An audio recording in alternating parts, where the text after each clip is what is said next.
Welcome back to Star Trek Panic. Yes, indeed, an error from last episode. I left a note, and I will explain what happened.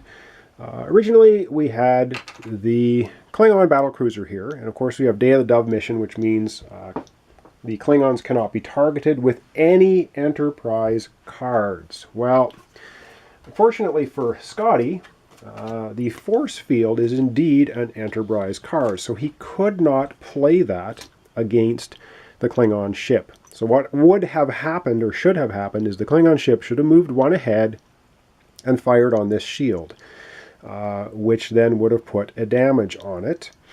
And so this shield here would have had one damage. Then we rolled the comet. And how the comet works is it destroys anything in its path. So it just destroys it. It doesn't do much else. So this ship was in fact destroyed. So that worked out fine. The comet then would have traveled and hit this damaged shield. The damaged shield then would have been destroyed. And when you destroy a shield, the damage does not carry over to the Enterprise. So just to clarify that, so basically Scotty has the force field card back again. Everything is as it should be now. And now we're getting ready to do Sulu's turn. So sorry for that error. I hope that clears it up. Everything now should be okay. And let's get on to Sulu's turn. Alright, so beginning Sulu's turn. Now, of course, Sulu has to draw up, but he already has his maximum of 5 cards. Reveal new mission if required. Well, we're still in the old mission. Trade a card is optional. Now, we cannot target the Klingon, and so we have to see if Sulu wants to trade a card. And he is indeed going to take the multi-range side phaser card, give that to Chekhov, and he's going to take the medium range side phaser card from Chekhov, and you'll see why that's important here in a second. So that was the trade cards. Now it's play cards and maneuver. And so these are the cards that Sulu has. Dilithium long range side. So he's going to play the one he just got from Chekhov, which is the medium range side phasers. And that's going to allow him to shoot one away. And Tholians only have 1 hit point. And by playing that card, he destroys the Tholians. That threat is no more. And of course, we cannot target the Klingons because of the Day of the Dove mission. So that's unfortunate. So really, the other phaser cards, there's nothing else to hit. The dilithium card, he could repair the shield. And I think he's not going to, because I think he's going to let Chekhov take his dilithium card. Or he doesn't have a titanium card. Well, yes, in fact, Sulu will play the dilithium, and it says repair 1 damaged shield or play the titanium to rebuild a destroyed hull. So he's going to play the dilithium card and repair the 1 shield. So he's going to repair that shield, so it gets the damage off the shield. Now we're still missing a shield completely at the back here, but our only threat is right here, and we have full shields. So we're okay for the moment, but we cannot target the Klingon ships, so that's not good. And right now, basically Sulu can't do anything else. Now Sulu can maneuver, but we really don't know where he wants to maneuver. And I think we have a lot of short-range side attack cards. So I think Sulu is he can maneuver the Enterprise twice. He's just going to maneuver it once. So he's going to maneuver it this way once, and that's it. He could do twice, so he could go again that way, but we're just going to leave it right there for now. So that's going to be basically playing cards and maneuver. So of course, up next is check the mission status. So we'll quickly go over to the mission card and check it. And of course, our mission is Day of the Dove. It just means we can't do anything to the Klingons until this gets to 0. Check mission status, it goes down to 1. So basically at the end of Chekhov's turn, when he does the check mission status, we'll go to 0 and the mission will be complete, which then means we can start targeting the Klingon ships. It might be too late by then. Alright, so that's check mission status. Next up is threats, move, and fire, and then we're going to draw 2 new threats. So let's do that. Okay, so threats, move, and fire. We only have 1 threat on the board. That's Koloth's battlecruiser. It moves ahead 1. Fires 1 shot, into the shields, and the shields are going to take 1 damage. So there we go. We have damaged shields. Not good. So, and we can't target him, so that's not very good for us. So that's threats moving and firing. Well, and now it is draw 2 new threats. And the first of the 2 new threats is, oh wow, this is our 1 beneficial one. It is a starbase. So where is the starbase? Starbase is going to be at 2. Now starbases are stationary, and I'll show you that here in a second. We need to basically maneuver to get the starbase in short range, and I'll show you how that happens as we continue the game here. Once we are in close range of the starbase, it has special abilities that we can use, and I will, well, I can quickly show you that. So right here at the bottom again of the rule sheet is starbase, and you can pause and read all that if you want. So basically it means once you get in short range, you can repair up to 2 damaged shields or rebuild a destroyed shield, repair up to, and you get to do all of these, all 3 of them. Repair 2 damaged hull or rebuild a hull. All players draw a card, so very beneficial. The 1 beneficial draw in the bag is the starbase, so that's good. So it showed up here. We're going to have to get there to be able to use it. That was basically the first threat. That wasn't much of a threat. That was good for us. Well, we need some good luck because we've got to be able to attack these Klingons. And the second token I pull out of the bag is a Romulan battlecruiser. So that's okay. We can attack the Romulans. And that shows up at Sector 1. So right there. And that is the end of Sulu's turn. And we're going to be moving now into Chekhov's turn. All right. Chekhov's turn. Now his special ability, of course, is when we do play cards and maneuver, he gets to deal 1 additional damage to 1 target with a phaser card. But right now we're into drawing up the cards. Well, he has his maximum cards of 5. Reveal new mission if required. We don't need to. Trade a card. So does Chekhov want to trade a card with anybody? And I think he's going to trade the long range phaser fire to Scotty, and Scotty's going to give him, the force field. Chekhov's kind of the little science guy, so we'll give him the force field. And now that was trade 1 card. Now it's play cards and maneuver. So these are the cards now that Chekhov has in his hand. He has dilithium. He has a force field now from Scotty. Multi-range side phasers, medium-range rear phaser, long-range front phaser. He's going to use his long-range front phasers and his special ability. Of course, I just said his special ability is he gets to add 1 damage while playing 1 card. So this would normally deal 1 damage, but because it's Chekhov, he's using his special ability, he gets to deal 2 damage. This is in the front range. He blows up the Romulan battlecruiser with 2 damage by playing the 1 card. So that is excellent. And I think we're going to go ahead. He's going to go ahead and he's going to use his dilithium card, which means he can repair 1 shield or repair 1 hull section. So he's going to repair that shield right there. Boom, that's repaired. And he does get to maneuver once. And he has no other cards to play. So he is going to maneuver once. And we want to get to this starbase. So he's going to maneuver the ship this way once, so that next time we can start heading towards the starbase. I'll show you how that works. That was play cards and maneuver. Now let's check the mission status. So let's go ahead. All right, so checking the mission status. Well, boom. We basically have gone to 0. And mission objective. Players must simply survive the cessation of hostilities with the Klingons long enough to convince them to do the same thing. The mission is successful if the Enterprise is intact, which it is, and the mission timer reaches 0. So we have successfully survived the onslaught from the Klingons. We have completed our first mission. And so I'll just cheat a little bit here. We're going to take the number 1 and put it on our little tracker here. We have now completed 1 of 5 missions, and that's it. So we'll just put that back to here, and we'll reset when we need a new mission. That was check the mission status. Now we're into threats, move and fire, and then draw 2. All right, we're into threats, move and fire. Well, the only threat we have right now is Koloth's battlecruiser. Well, it cannot move through a shield. And I'll just show you the rule here quickly in the book, which explains that. It says, if a token is in short range, which Koloth is, and there is no shield defending it, then you have borders. But if the threat is in short range and there is a shield defending that facing of the Enterprise, it cannot move through the shield, but instead stays in short range. It will still fire. So basically what that means is Koloth can't move through our shields. If there was no shield here, it would become a border and do damage to our ship. So he's just going to stay here, but he is going to fire on our shields. So he's going to damage that front shield right there.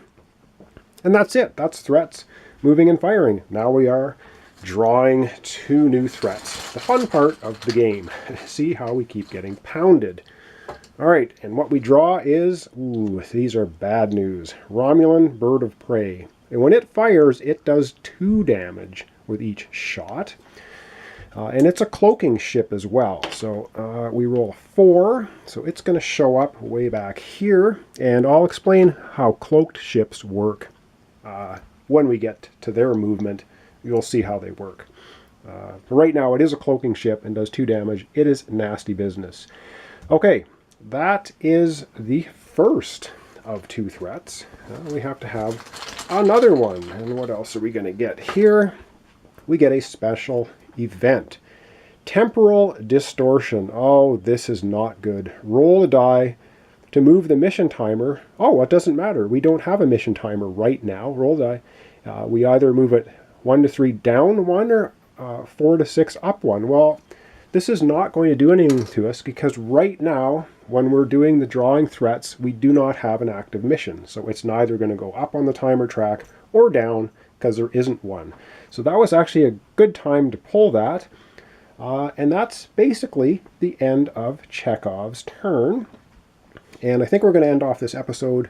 We're going to have Scotty go, and then that will be the end of it. All right, so let's get ready and do Scotty's turn, and that'll be the end of this episode. All right, it is Scotty's turn. And this time, Scotty only has 4 cards, and it is the draw up phase, which means he gets to draw another card to 5. And he pulls Nurse Chapel. All players draw 1 Enterprise card. Excellent. And now it is, well, now that we've drawn cards, of course, we've got to do things in order here. And after we draw up, we reveal a new mission if required. Well, this time we do have a new mission, so let's get over there and see what it is. Okay, it is reveal the new mission time, and we have the immunity syndrome. Ooh, this doesn't sound good. A giant single-celled life form threatens to destroy the Enterprise. Mission parameters, set the mission timer at 5. Okay, we'll do that. We put it at 5. And maybe I'll put this down here so it's not waving all over the place. I hope it's not glary, and I hope you can read it. Roll the die and place the Space Amoeba in that long-range sector. Space Amoeba does not move or fire. So this is where we have to find one of the special tokens, the Space Amoeba.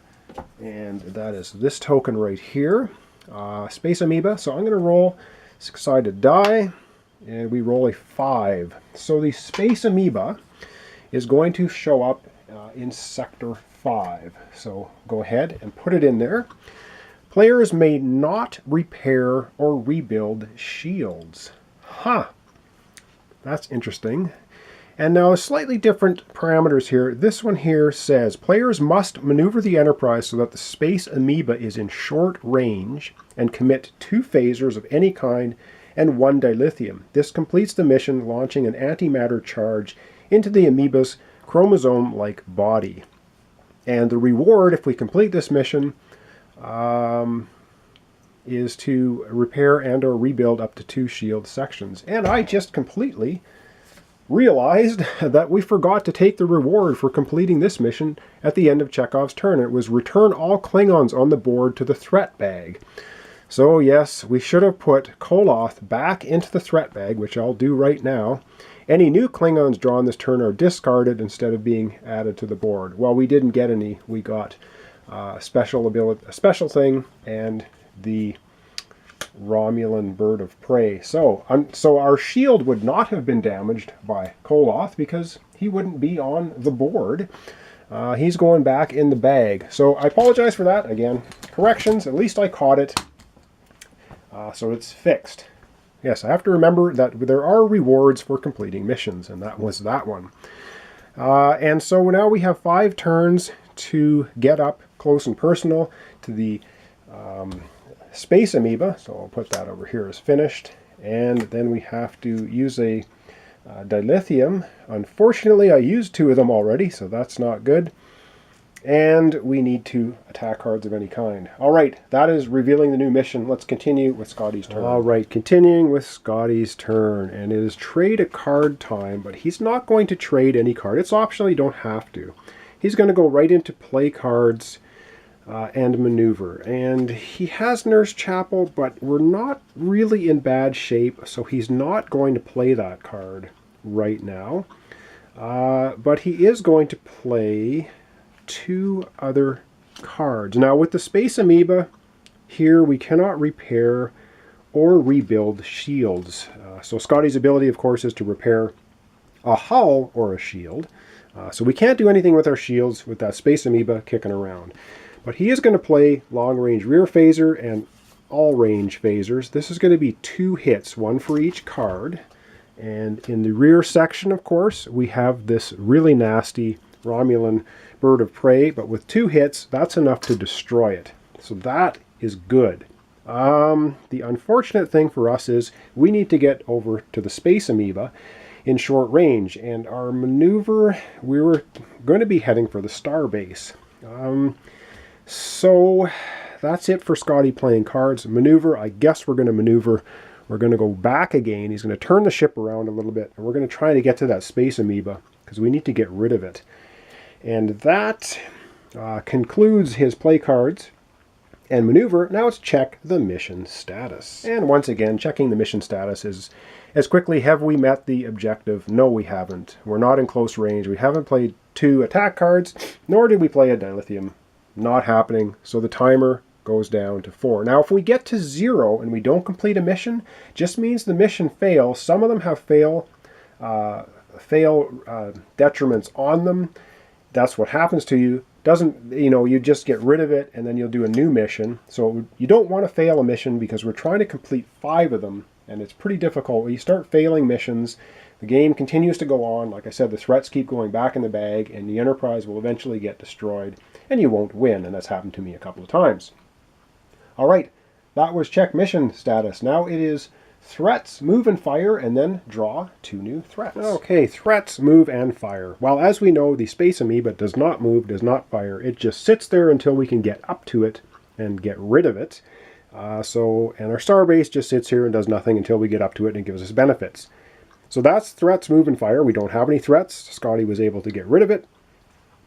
The unfortunate thing now, of course, is we need to draw 2 more. So let's draw another one. And we get an ion storm. Roll a die. Apply 1 damage to a shield or hull in that section. So the Space Amoeba must be causing ion storms to happen as well. So we're just going to take 1 hit in whichever section we roll.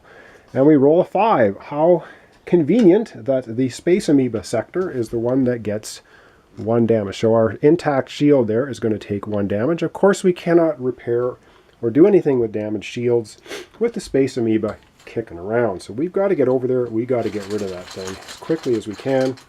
Our second threat is a lovely Klingon battlecruiser, a 3-hit ship showing up in Sector 6. So he is right there, and that is the draw new threats. So we are finished. Scotty's turn, and of course up in the next episode we're going to continue on with Chekhov. With Sulu. He's up next, then Chekhov for the next episode. Anyway, I apologize for the errors. I'm trying not to mess things up. If I haven't made any more errors, I hope to catch them before the next episode. Or if you catch them in the comments of the episodes, you can also see that. So far, I think I've caught the errors. I think I fixed them. At least I hope that is what's going on. Anyway, I hope you're enjoying it. This is Star Trek Panic. It's the original series. I wonder if they'll ever come out with an expansion for this, with a new model, maybe the next gen, and next gen cards and characters. Possibly, I don't know. Maybe if this game sells well enough, they may do something like that, or this may just stay like this forever. And now they did 3 expansions for Castle Panic. Never did one, I don't think, for Dead Panic. So I'm not sure. Probably has to do with sales. Anyway, I hope you're enjoying this. Star Trek Panic. Join me next time for the continuing missions. We've got 1 mission completed. We need to complete 5 to win the game, get rid of all threats, and stay intact. So I hope you like it. If you give it a thumbs up, my videos, I appreciate it. Subscribe if you'd like to see more of my playthroughs. And yeah, let's see what happens next time with Star Trek Panic.